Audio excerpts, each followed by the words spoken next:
உளுந்தம்பருப்பே சேர்க்காம நல்ல பஞ்சு மாதிரி புசு புசுன்னு கோகனட் தோசை எப்படி செய்யறதுன்னு பார்க்கலாம். நோய் எதிர்ப்பு சக்தியை அதிகரிக்கக்கூடிய தன்மை இந்த தேங்காய்க்கு இருக்கு.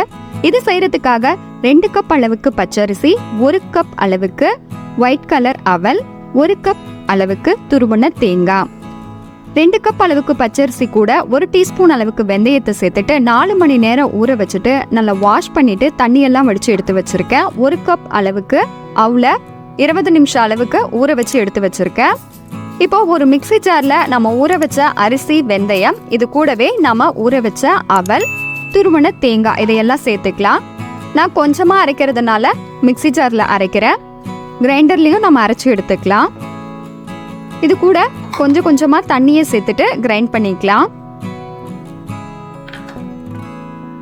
மாவு நல்லா இந்த பதத்துல அரைப்பட்டு இருக்கணும். இப்போ ஒரு பாத்திரத்துல சேர்த்துட்டு மூடி போட்டு மூடி 6 இருந்து 8 மணி நேரம் அளவுக்கு புளிக்க வச்சு எடுத்துக்கலாம். மாவு நல்லா புளிச்சு ரெடி ஆயிடுச்சு. இது கூட தேவைக்கேற்ப உப்பு சேர்த்துட்டு நல்லா மிக்ஸ் பண்ணிக்கலாம். ஸ்டவ்ல ஒரு தோசை தவா வச்சுட்டு தோசை தவா ஹீட் ஆன உடனே 1 கரண்டி அளவுக்கு நம்ம ரெடி பண்ணி வச்சிருக்கிற தோசை மாவை எடுத்து இது கூட சேர்த்துக்கலாம். பரப்ப வேணாம். இது ஓரளவு வெந்த உடனே கொஞ்சமா ஆயில சேர்த்துக்கலாம்.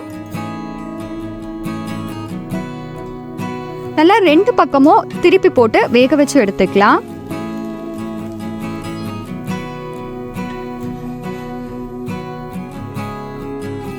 சூப்பரான டேஸ்ட்ல தேங்காய் தோசை ரெடி ஆயிடுச்சு. இது கூட கடலைக்கறி சேர்த்து சாப்பிடும்போது ரொம்பவே டேஸ்டா இருக்கும். கண்டிப்பா இதே மாதிரி நீங்களும் ட்ரை பண்ணி பாருங்க.